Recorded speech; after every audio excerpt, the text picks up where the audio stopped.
Remember, Son of God, again and again and again, an untrained mind can accomplish nothing, nothing, nothing. You, Son of God, and my brother, say my mind, and you don't die. Give as you receive, and your release is Satan. This is the number 190 on the series How to Manifest Immortality, and the idea we're gonna practice today is it can be but myself I crucify. Remember, Son of God, every waking hour, give this thought into your mind. It can be but myself I crucify. It can be but myself I crucify. When this is firmly understood and kept in full awareness, you will not attempt to harm yourself nor make your body slave to vengeance. You will not attack yourself, and you will realize that to attack another is but to attack yourself. You will be free of the insane belief that to attack a brother saves yourself. And you will understand his safety is your own, and in his healing, you are healed. Perhaps at first, you will not understand how mercy, limitless, with all things held in its true protection, can be found in the idea we practice for today. It may in fact appear to be a sign that punishment can never be escaped, because the ego, under what it sees as threat, is quiet to side with truth to save its lives. Yet must it fail to understand the truth it uses us. But you can learn, you can learn to see these foolish applications and deny the meaning that they appear to have. Thus, do you also teach your mind that you are not an ego? For the ways in which the ego will distort the truth will not deceive you longer. You will not believe you are a body to be crucified, and you will see within today's idea the light of resurrection, looking past all thoughts of crucifixion and of death to thoughts of liberation and of life. Today's idea is one step we take in leading us from bondage to the state of perfect freedom. Let us take this step today, that we may quickly go the way salvation shows us, taking every step in its appointed sequence as the mind relinquishes its burdens one by one. It is not time we need for this. It is but willingness.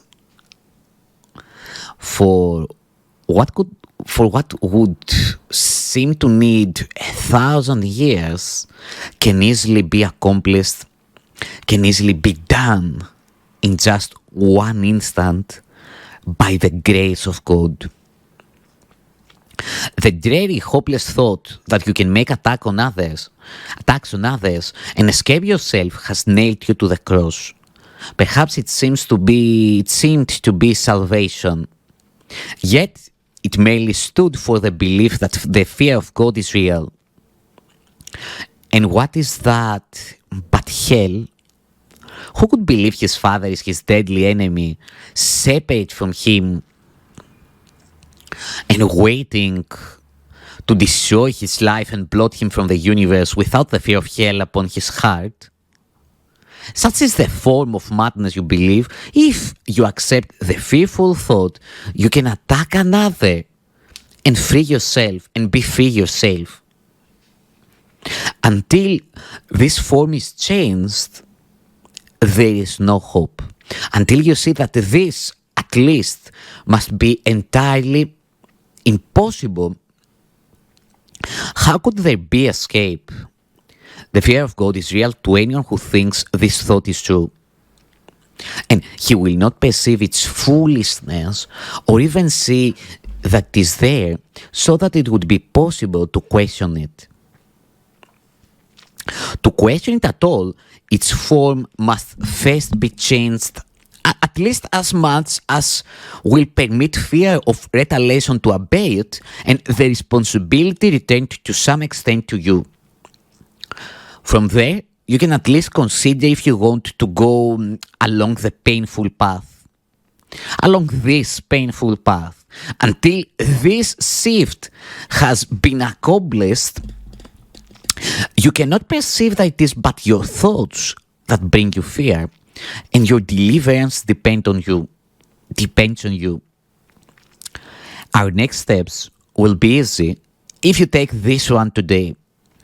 From there we go ahead quite rapidly. For once you understand it is impossible that you be hurt except by your own thoughts, the fear of God must disappear. You cannot then believe that fear is caused without, and God, whom you had thought to banish, can be welcomed back within the holy mind He never left. Salvation song can certainly be hard in the idea we practice for today. If it can be but you crucify, you did not hurt the world and need not fear its vengeance and pursuit. Nor need you hide in terror from the deadly fear of God projection hides behind. The thing you dread the most is your salvation. You are strong, and it is strength you want. And you are free and glad of freedom. You are strong, and it is strength you want. And you are free and glad of freedom. You have sought to be both weak and bound because you feed your strength and freedom. Yet salvation lies in them. There is an instant in which terror seems to grip your mind so wholly that escape appears quite hopeless.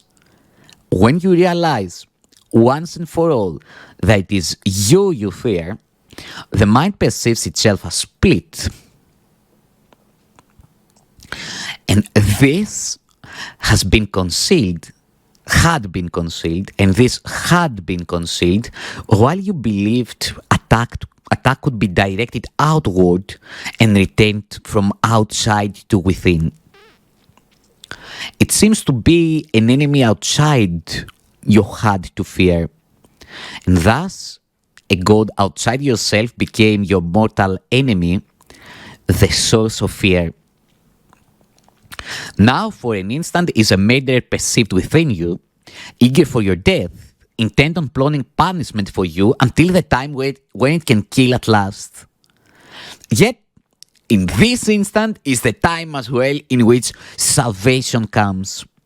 For fear of God has disappeared, and you can call on Him to save you from illusions by His love, calling Him Father and yourself His Son. Pray that the instant may be soon. Today, step back from fear and make advance to love. There is no thought of God that does not go with you to help you reach that instant and to go beyond it quickly, surely, and forever. When the fear of God is gone, there are no obstacles that still remain between you and the holy peace of God. How kind and merciful is the idea we practice. Give it welcome as you should, for it is your release. It is indeed but your mind. It is indeed but you, your mind can crucify. Yet your redemption too will come from you. Thanks, Son of God.